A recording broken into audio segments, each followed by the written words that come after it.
जय श्री कृष्णा। कैसे हैं आप लोग फ्रेंड्स। आज की चर्चा जो है काफ़ी महत्वपूर्ण होने जा रही है, क्योंकि राहु धन भाव में बैठकर धनिष्ठा से संबंध बनाने जा रहे हैं।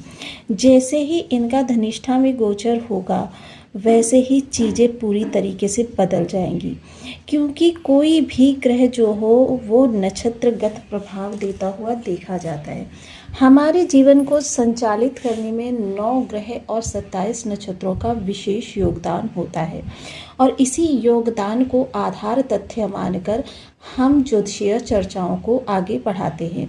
जिस तरीके से हम सभी लोग जानते हैं, राहु देव महाराज जो कि धन का प्रभाव दे रहे हैं, और वहीं इनकी जो श्रेष्ठता है वो इससे सिद्ध होती है कि इनका कार्य क्या है, विस्तार देते हैं चीज़ों को ये अपार स्थिति से भर देते हैं, इतनी बड़ी बना देते हैं। चाहे देखिए दोनों ही स्थितियां होती हैं, चाहे सुखद स्थिति की चर्चा की जाए या फिर दुखद स्थिति की, दोनों ही स्थितियां हमारे जीवन को और ज़्यादा व्यापक रूप से प्रभावी बनाने में हमारे लिए काफ़ी महत्वपूर्ण रहती हैं। चीज़ों को और अधिक विस्तार देने में यदि कोई ग्रह इस समय पर महत्वपूर्ण स्थान में प्रभाव देता हुआ देखा जा रहा है तो वह राहु ही है। राहु का अब जो है देखिए कुछ ही समय बाद धनिष्ठा नक्षत्र में गोचर होने जा रहा है। हालांकि बहुत से ज्योतिषीय जो विद्वान हैं वह इसे थोड़ा सा निगेटिव भी मान रहे हैं, लेकिन देखिए बल का और प्रयास का अगर संबंध हो जाए तो फिर इसको हम उचित ही मानेंगे, क्योंकि बल किसी भी स्थिति में देखिए दिशाहीन बल तो हमेशा ही निरर्थक होता है, लेकिन अगर बल किसी दिशा से जुड़ जाए, और वैसे भी राहु जो हैं वो आउट ऑफ द बॉक्स जाने के लिए जाने जाते हैं। राहु कभी भी अपने जातक को भीड़ चाल में चलना नहीं सिखाते कि पूर्व दिशा में सभी लोग जा रहे हैं तो आप भी पूर्व दिशा में जाइए, नहीं। अगर सभी लोग पूर्व दिशा में जा रहे हैं तो आपको पश्चिम में जाना है, पश्चिम में अपनी सफलता का सूत्र खोजना है। अब मान लीजिए अगर पूर्व दिशा में 1000 रुपये का लाभ है और 10 लोग उधर गए तो वो 1000 का लाभ सभी 10 लोगों में बराबर डिवाइड हो जाएगा, यानी कि सभी को 100 रुपये मिलेंगे। लेकिन वही लाभ 1000 रुपये अगर पश्चिम में है और आप उधर जा रहे हैं तो आपको प्रयास भी कम करने पड़ेंगे और चीज़ें भी आपको पूर्णता प्राप्त हो जाएगी, यानी 1000 रुपये पूरे आपके होंगे। इसीलिए राहु को सबसे अलग रहने वाला ग्रह माना जाता है। किसी भी ग्रह के साथ देख लीजिए इनकी बॉन्डिंग अच्छी नहीं मानी जाती, क्योंकि इनको किसी का साथ ही पसंद नहीं है। अगर शुक्र के साथ कहें तो जड़ योग बनाते हैं, चंद्रमा के साथ कहें तो ग्रहण योग बनाते हैं, सूर्य के साथ कहें पितृदोष बनाते हैं, शनि के साथ कहें तो ये आपके जीवन में शापित योग को उत्पन्न करते हैं, और मंगल के साथ अंगारक योग को उत्पन्न करते हैं। वहीं अगर इनके जड़ चेतन चीज़ों को देखें तो ये जीवन में आपके हजारों गुना वृद्धि देने का कार्य करते हैं। और वैसे भी अगर आज के अर्थमैटिक युग में देखें, क्योंकि राहु जो है स्वार्थी बनाते हैं, किसी को लाभ हो रहा है या नहीं हो रहा है, किसी ने मेरी किसी टाइम पर बहुत ज़्यादा मदद की थी लाभ को अर्न करने में, लेकिन अब मेरे अच्छा समय आ गया है और मैं उसकी मदद करूं, ऐसा राहु कभी भी नहीं होने देते। बल्कि उन्हीं लोगों से आपकी दूरी बनाते हैं जिन्होंने किसी समय पर आपकी बहुत ज़्यादा मदद की हुई होती है। ऐसे एकदम अलग प्रभाव वाले ग्रह राहु देव महाराज का धनिष्ठा नक्षत्र में गोचर होते ही चीज़ें पूरी तरीके से बदलती हुई देखी जा सकेगी। तो आइए जानते हैं इनका ये प्रभाव हमारे लिए किस तरीके से प्रभावी होता हुआ देखा जाएगा। तो बने रहे हमारे साथ इस वीडियो में एंड तक, आपको बहुत कुछ जानने के लिए मिलेगा। वीडियो बहुत ज्ञानवर्धक होने वाला है। यदि आपके लग्न में कुंडली के प्रथम भाव में 10 नंबर बना हुआ है तो ये राशिफल आपके लिए है। यदि कुंडली में कहीं भी चंद्रमा के साथ 10 नंबर बना हुआ है तो ये राशिफल आपके लिए। कुंडली ना होने की स्थिति में आप इसे नाम राशि से भी देख सकते हैं। यदि अभी तक आपने अपने इस चैनल को सब्सक्राइब नहीं किया है तो प्लीज़ सब्सक्राइब कर लीजिए, वीडियो को लाइक कर दीजिए, चैनल को शेयर कर दीजिए। इससे होगा क्या कि हमारे आने वाले हर वीडियो की नोटिफिकेशन मिल सकेगी आपको सबसे पहले। एक प्यारा सा कमेंट करना बिल्कुल ना भूलें, कमेंट से हमें बहुत मोटिवेशन मिलता है, हौसला मिलता है और ये पता चलता है कि आप और क्या जानना चाहते हैं। सर्वप्रथम राहु धनिष्ठा नक्षत्र में जब ये गोचर करेंगे तो ये बल अथाह अपरिमित ऊर्जा का स्वामी आपको बनाएंगे। आपकी सोच को बहुत ज़्यादा विस्तार देते हुए देखे जाएंगे। वहीं देखिए मंगल की स्थिति भी इन पर विशेष प्रभाव डालती हुई देखी जाएगी। धनिष्ठा नक्षत्र में राहु का जो प्रभाव रहेगा वो काफ़ी महत्वपूर्ण रहेगा। राहु की सोच जो है, जो विचारधारा है, वो थोड़ा सा प्रयासों से जुड़ती हुई देखी जाएगी, क्योंकि राहु सिर्फ मस्तिष्क है और मस्तिष्क सिर्फ सोचने का कार्य कर सकता है। लेकिन जब वही कार्य करने की क्षमता राहु को प्राप्त हो जाएगी तो जाहिर सी की बात है कि चीज़ें और अधिक प्रभावी रूप से प्रभाव ले सकेंगी।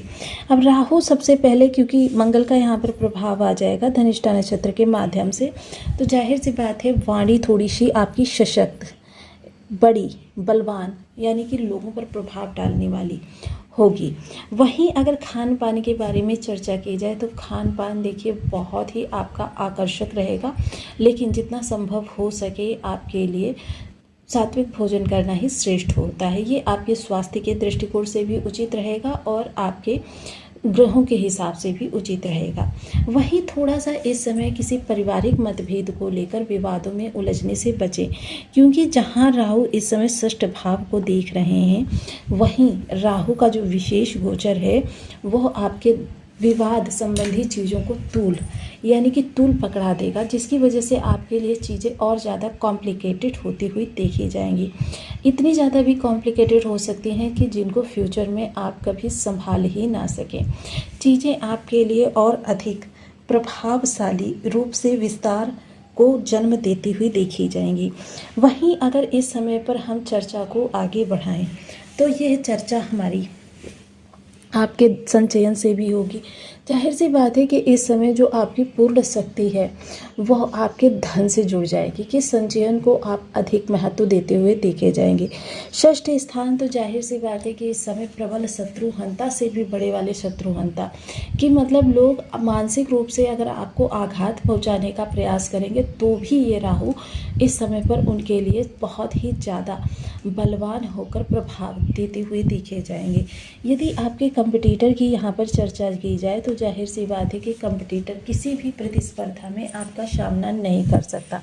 राहु सिर्फ सोच को ही प्रतिनिधित्व नहीं करते हैं, बल्कि आपकी स्किल्स को भी अपडेट करने का काम करते हैं।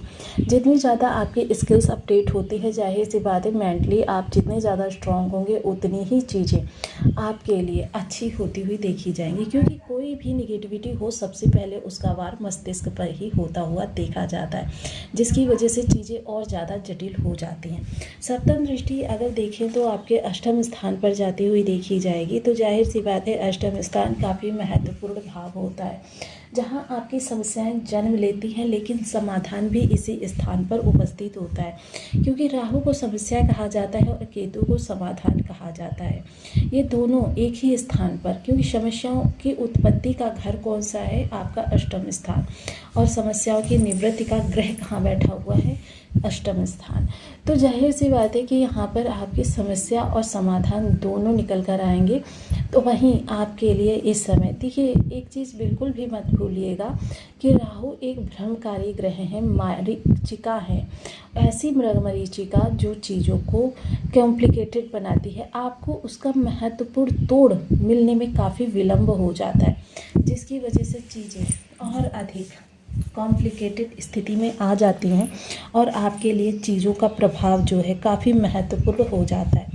अब आपका समय जो है इस समय से शुभ समय शुरू होता हुआ देखा जाएगा, जिसकी वजह से आप थोड़ा सा इस दौरान प्रसन्नचित्त भी रहते हुए देखे जाएंगे। आपके जीवन साथी के पद, प्रमोशन, कारोबार, वेतन वृद्धि और इन चीज़ों का योग बनेगा। लेकिन हाँ, थोड़ा सा यहाँ पर अगर नेगेटिव टच की चर्चा करें तो थोड़ा सा गर्वित भी हो सकता है आपका पार्टनर, जिसकी वजह से आप थोड़ा सा समय समय पर स्वयं में इस चीज़ को महसूस करते हुए देखे जाएंगे।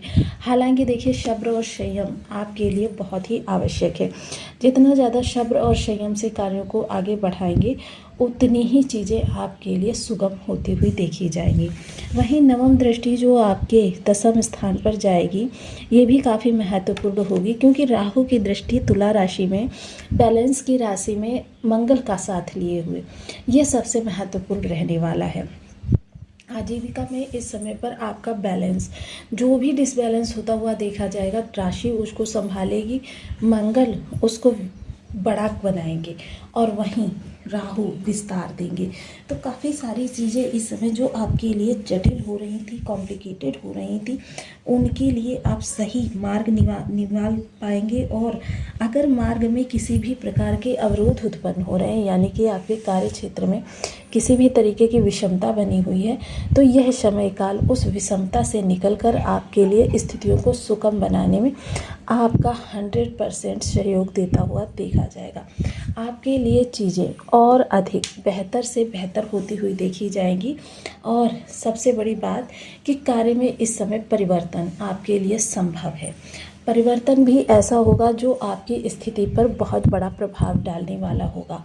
अब यहाँ पर थोड़ा सा इस चीज़ का ध्यान रखें कि राहु, मंगल, इनमें से कोई भी ग्रह आपके लिए निगेटिव बैठा हुआ है यदि, तो फिर आपको ये जो प्रभाव बताए जाते हैं, इनमें कमी देखने में आएगी और आप गोचर को बेकार में, व्यर्थ में दोष देते रह जाएंगे। वहीं आपसे एक विशेष आग्रह भी रहने वाला है कि जो भी लोग अपने पर्सनल सवाल करते हैं, प्रातः 8 बजे से प्रारंभ होने वाली हमारी लाइव से ज़रूर जुड़ें, ताकि उनके प्रश्नों का समाधान इसी चैनल पर लाइव के माध्यम से आपके सामने उपस्थित हो सके, ताकि लाइव आपकी कुंडली बने और उस कुंडली का आपको, देखिए, ये मेष से लेकर मीन तक प्रत्येक राशि के लोग इस लाइव से जुड़ सकते हैं। साथ ही साथ राहु संबंधी विशेष उपायों के लिए देखिए, मैंने आपको कई सारे उपाय बताए हैं। अगर उसमें सबसे श्रेष्ठतम उपाय की चर्चा करें तो वो है मछलियों को भोजन कराना। अब बहुत से लोग क्या करते हैं, घर में एक्वेरियम रख लेते हैं और एक्वेरियम में रखी हुई मछलियों को भोजन कराते हैं और फिर कहते हैं हमको प्रभाव नहीं मिल रहा। जैसे कि घर में रखी हुई मछलियाँ जो होती हैं वो घर का एक सदस्य ही होती हैं, और घर के सदस्य को भोजन कराना किसी भी प्रकार से उपाय की